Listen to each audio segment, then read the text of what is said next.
दोस्तों 3 दिन पहले जब ट्रंप ने अमेरिका के सबसे खतरनाक फाइटर प्लेन B-2 बॉम्बर अमेरिकी बेस से मध्य एशिया के लिए रवाना किए, तो बीच में ऐसा क्या हो गया? इन 72 घंटों में ऐसा क्या हो गया कि ट्रंप अचानक या सोच समझकर अपने दुश्मन ईरान के आगे झुक गए?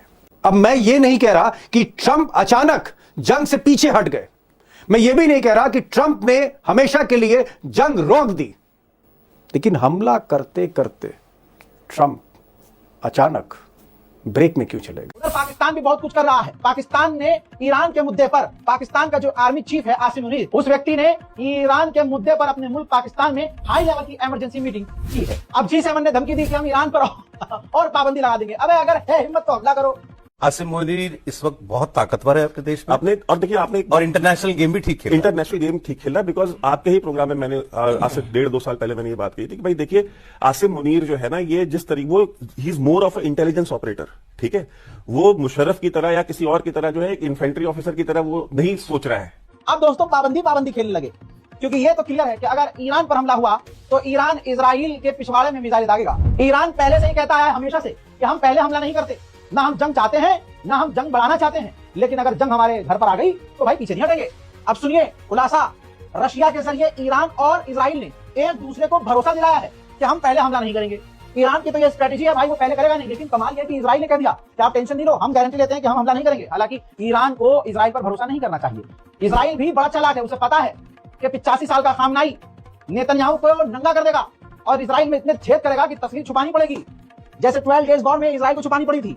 तो दोस्तों इजराइल ने कहा कि हम बीच में नहीं पड़ेंगे, यानी ईरान और अमेरिका की जंग में हम बीच में नहीं पड़ेंगे। ईरान भी कोई इजराइल से कम थोड़ी ना खेलता है, खिलाड़ी ईरान भी हो गया है।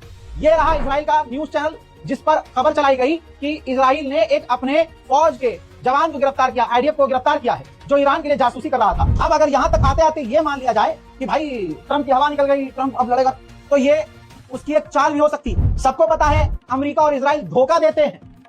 अगर सब कुछ नॉर्मल ही है या ट्रंप का प्लान नहीं है हमला करने का, तो फिर बर्तानिया ने अपनी एम्बेसी ईरान के अंदर बंद क्यों कर ली? जी हाँ, भारतीय वक्त के मुताबिक सुबह 6 बजे करीब ये कंफर्म होता है कि ब्रिटेन ने भी अपनी एम्बेसी को ईरान में बंद कर दिया। हज़ात इटली ने भी ईरान में रहने वाले अपने नागरिकों से कह दिया कि जल्दी जल्दी बाहर आ जाओ, निकल जाओ, ईरान छोड़ दो। उधर जर्मनी ने तमाम अपनी एयरलाइंस को हिदायत दी है कि ईरान का एयर स्पेस इस्तेमाल ना करें। उधर भारतीय वक्त के मुताबिक पूरी रात निकल गई और पूरी रात कतर से अमेरिका के फाइटर जेट उड़कर वहां से भागते हुए नजर आए हैं। देखिए आजाद, अब ये देखिए सबूत दे रहा हूं। इजराइल की इतनी हवा टाइट है कि इजराइल के जो न्यूज चैनल हैं वो खुद पूरा अपना सेटअप लेकर, पूरा अपना दफ्तर ही लेकर अंडरग्राउंड चले गए हैं, यानी बंकर में जाकर वहां से अपना पूरा सेटअप लगा रहे हैं, वहीं से रिपोर्टिंग करेंगे। अब दीपक जी, हालात ये थे कल रात को कि कतर के अल उदेद बेस से हवाई जहाज उड़ गए थे, दे वर इन द स्काई, और तब वो लौटाए गए। अब आप सोचिए, अमेरिका ने कभी अभी रिसेंट हिस्ट्री में कभी भी इस तरीके का एक्शन नहीं किया कि हवाई जहाज उड़ जाए और उन्होंने वापस ले लिया। पूरी घेराबंदी हो गई थी, स्ट्रैटो टैंकर्स पहुंच गए थे, एयर टू एयर रिफ्यूलिंग होगी सब। अब अचानक क्या हुआ?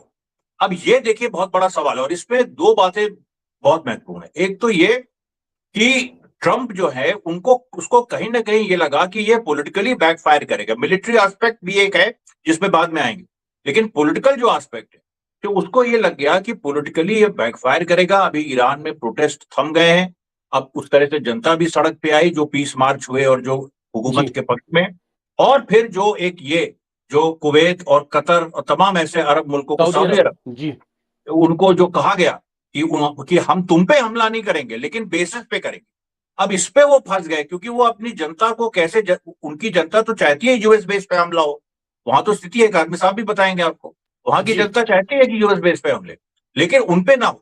तो वो ईरान ने देखिए इतनी समझदार, मतलब ये मैं कहूंगा कि खामनेई साहब की जो एक दूरदर्शिता है, या उन्होंने जिस तरह से पूरे इसको किया है, पॉलिटिकली आउट मैन्यूवर कर दिया Trump. It's a political defeat for Trump. मैं आ रहा हूं अमरीश भाई, आ रहा हूं। बड़ी बात आपने कही कि पॉलिटिकली जो है, राजनीतिक रूप से कहीं ना कहीं थोड़ा सा एक घबराहट थी नेतन्याहू और ट्रंप में कि अब आगे करें तो क्या करें, क्योंकि जो प्रोटेस्ट थे वो थमने लगे थे, और उस तरफ और दूसरी तरफ जो आर्मी थी वो अलर्ट पे थी, पूरा मिसाइल का इंफ्रास्ट्रक्चर हरकत में आ रहा था। कालनी साहब, भाई चाहे डिफेंस हो, चाहे वहाँ के मिसाइल मैन हो, चाहे वहाँ के न्यूक्लियर साइंटिस्ट हो, चाहे वहाँ के ईरान के जो है बड़े बड़े एडिटर हों, या आप तो खामनाई से भी मिले हुए हैं कई बार। मैं एक चीज़ जानना चाह रहा हूँ, बहुत ईमानदारी से दिल से बात करिएगा, क्या वाकई ईरान की जो मिसाइलें हैं बहुत ही ताकतवर हैं, अमेरिका भी नहीं रोक सकते? बात सही है? मैं हाइपरसोनिक मिसाइल्स की बात कर रहा हूँ, फतेह वगैरह की। और क्या वो मिसाइलें तैनात कर दी थी पिछले 48 घंटों में? यकीनी तौर पर मिसाइलें तैनात हैं, अब भी तैनात हैं, तैयारी पूरी है। मैं आपको बताऊं, जब पिछली बार ये जंग का सिलसिला था, डिगो गार्सिया की तरफ अमेरिका जी। का कुछ तैयारी थी, तो कुछ ही दिनों में डिगो गार्सिया तक की दूरी के लिए उन्होंने मिसाइलें ओहो, तैयार कर ली थी। मिसाइलें तैयार कर ली मतलब थी। सेवरल और थाउजेंड रेंज, 2000 से यकीनी रेंज तौर सेवरल थाउजेंड।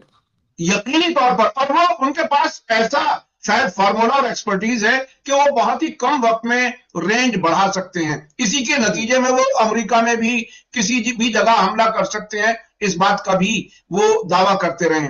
पिछली काजमी बार जिस साहब, तरह से, जी काजमी साहब एक चीज और पूछ रहा हूँ, आज आप हाँ कर ही दीजिएगा। मुझे तो शक है कि न्यूक्लियर वेपन भी हैं ईरान के पास, और अमेरिका को पता है। क्या ऐसी बात है? आपको भी शक होता है कि ताकत देखिए बहुत ज्यादा है? देखिए मुझे मुझे भी शक होता है। और एक ईरानी जर्नलिस्ट जो हिंदुस्तानी जबान में बात कर लेता है, उसने मुझसे ऑन कैमरा, वो ओके। कजवीन का वो कजवीन का रहने वाला है, और उसका नाम हिसामुद्दीन मुहाजिरी है, जो ईरान के टेलीविजन में अच्छी सीनियर पोजीशन में है। मैं उसे बहुत अच्छे से जानता हूं। जब वो कजवीन में जलजले की बात आई थी पिछली बार, और कुछ लोगों ने ये कहा था कि वो नेचुरल नहीं था, उसके सिम्टम ऐसे नहीं थे कि वो नेचुरल कोई जलजला हो, अर्थक्वेक हो, तो उसने मुझे इनडायरेक्ट होकर के जवाब ये दिया था कि कुछ जलजले ऐसे लगते हैं जैसे बच्चा मां की गोद में हिलता है। तो तकरीबन इस तरह से उसने इशारे दिए। जाहिर सरकारी तौर न्यूक्लियर पर तो टेस्ट। वो नहीं कर, जी। जी जी। बिल्कुल, वो टेस्ट, न्यूक्लियर टेस्ट की के वो इशारे उस तरह से उसने कैमरे के ऊपर, ईरान के एक ऑफिशियल टेलीविजन में काम करने वाला जर्नलिस्ट, वो उसने मुझे इस हद तक बताया था। तो मुझे तो किसी हद तक यकीन है कि जरूर वो आगे बढ़ चुके हैं। लेकिन ये कि अभी उसका ऐलान नहीं होना है, बाकायदा हथियार दिखाना नहीं है। जी एक बड़ी बात काजमी साहब ने आज ब्रेक करी है। 45 वर्षों से सिर्फ और सिर्फ ईरान और मिडिल ईस्ट पर फोकस है इनका पत्रकारिता में। इनका कहना है कि वहाँ के एक बड़े सहाफ़ी, वहाँ के एक बड़े जर्नलिस्ट, बहुत जाने माने जर्नलिस्ट ईरान के, उन्होंने इनसे कहा, कन्फाइड किया कि हाँ इस तरह की चीज़ें हैं, कुछ टेस्ट हो रहे थे, इशारों में कहा। और काजमी साहब को शक है कि मिसाइल पावर के साथ साथ कहीं ना कहीं न्यूक्लियर वॉर हेड्स भी जैसे ईरान के पास हों। अब ये या तो नेतन्याहू को पता होगा, मोसाद को, या CIA को, या फिर हो सकता है काजमी साहब खबर लेके आए। मुझे अमरीश जी एक चीज़ बताइए, मैं समझ गया मिसाइल की ताकत है, इन्होंने कहा कि रेंज 7,000, 8,000, 10,000 किलोमीटर तक जा रही है। मैं एक चीज़ जानना चाह रहा हूँ, क्या ये बात सही है कि पूरा इरादा तेहरान ने कर लिया था कि हमें US एयरबेस, जो सबसे बड़ा कतर में एयरबेस है सऊदी अरब में, क्या वाकई दे वर गोइंग टू टारगेट? ये सही बात है?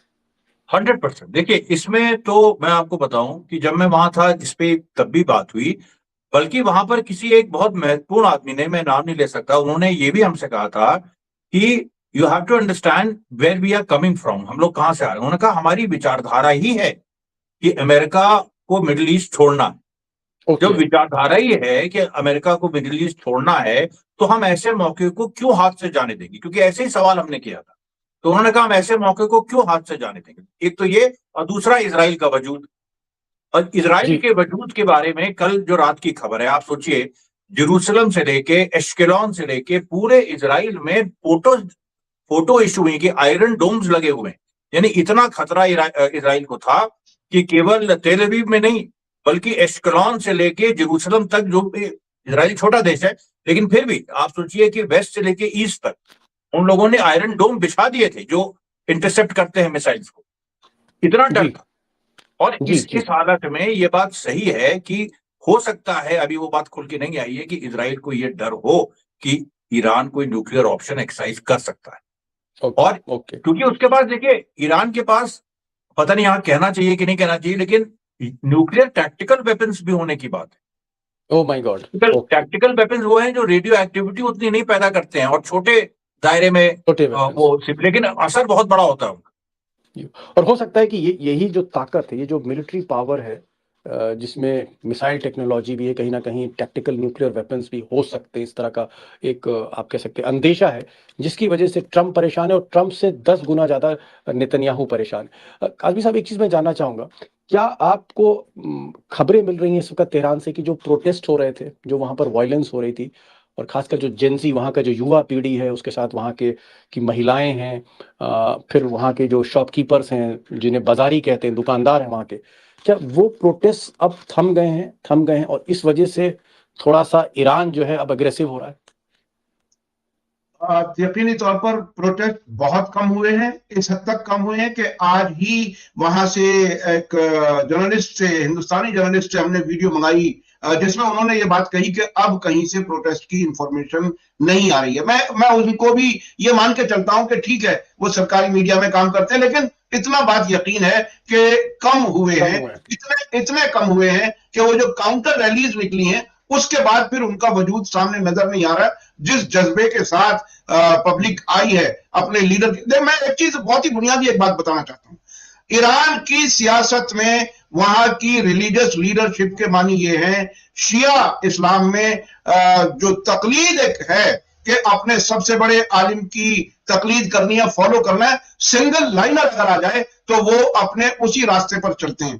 पूरी दुनिया के शियों में आयतुल्लाह खामेनी और आयतुल्लाह सिस्तानी इराक में, और आयतुल्लाह सिस्तानी ने इराक में उन बुरे हालात को भी कंट्रोल कराया है जब ISIS और दाइश वहां पर आ गए थे। तो वो बड़े इन्फ्लुएंशियल हैं और इसलिए कंबाइंड पॉलिटिकल रिलीजियस जो लीडरशिप है उसका बहुत असर है, बहुत फॉलोइंग है।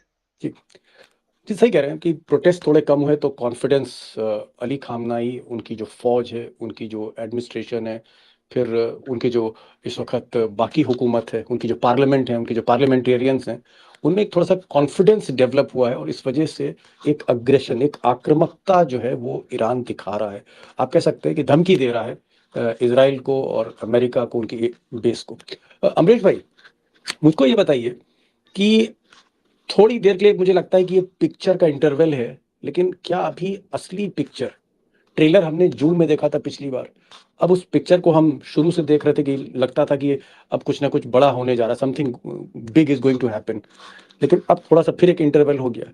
ये जंग क्या वाकई होके रहेगी, आज नहीं कल, कल नहीं परसों?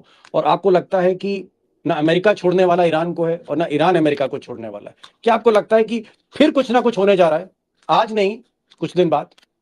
कंप्रोमाइज मुझे नहीं तो होगा? ऐसे ही लगता है कि देखिए कुछ बड़ा होने जा रहा है। इसलिए मैं बताऊं आपसे कि जब ईरान ने अपनी एयर स्पेस क्लोज की तो चाइनीज जहाज भी वहां पर आए मेहराबाद में। ओके, चाइनीज जहाज भी हाँ पहुंचे। जी, कल बड़ी खबर आ रही थी कि ईरान ने अपनी एयर स्पेस को बंद कर दिया है। उसके बाद भारत ने भी कहा कि भाई जितने हिंदुस्तानी वापस लौटे। आप कह रहे हैं कि वो जो एयर स्पेस बंद की थी, चाइनीज विमान वहां पर लैंड। उधर पाकिस्तान भी बहुत कुछ कर रहा है। पाकिस्तान ने ईरान के मुद्दे पर, पाकिस्तान का जो आर्मी चीफ है आसिम मुनीर, उस व्यक्ति ने ईरान के मुद्दे पर अपने मुल्क पाकिस्तान में हाई लेवल की इमरजेंसी मीटिंग की है। अब G7 ने धमकी दी कि हम ईरान पर और पाबंदी लगा देंगे। अबे अगर है हिम्मत तो हमला करो। आसिम मुनीर इस वक्त बहुत ताकतवर है आपके देश में, आपने और देखिए आपने और इंटरनेशनल गेम भी ठीक खेला है। इंटरनेशनल गेम ठीक खेला, बिकॉज आपके ही प्रोग्राम में मैंने आज से 1.5-2 साल पहले मैंने ये बात कही थी कि भाई देखिए आसिम मुनीर जो है ना, ये जिस तरीके वो he is more of intelligence operator, ठीक है, वो मुशर्रफ की तरह या किसी और की तरह जो है एक इन्फेंट्री ऑफिसर की तरह वो नहीं सोच रहा है, ठीक है, कि ठीक है इसको उठा के जेल में डाल दो, इसको फांसी चढ़ा दो, ये नहीं, वो स्मार्टली खेल रहा है। आप मुझे बताइए, इमरान खान की पॉपुलर बहुत है, लेकिन आज इमरान खान जब अंदर है तो सड़क पे कितने लोग इमरान खान के लिए निकलते हैं? 200 आदमी, हाँ नहीं ठीक बात है।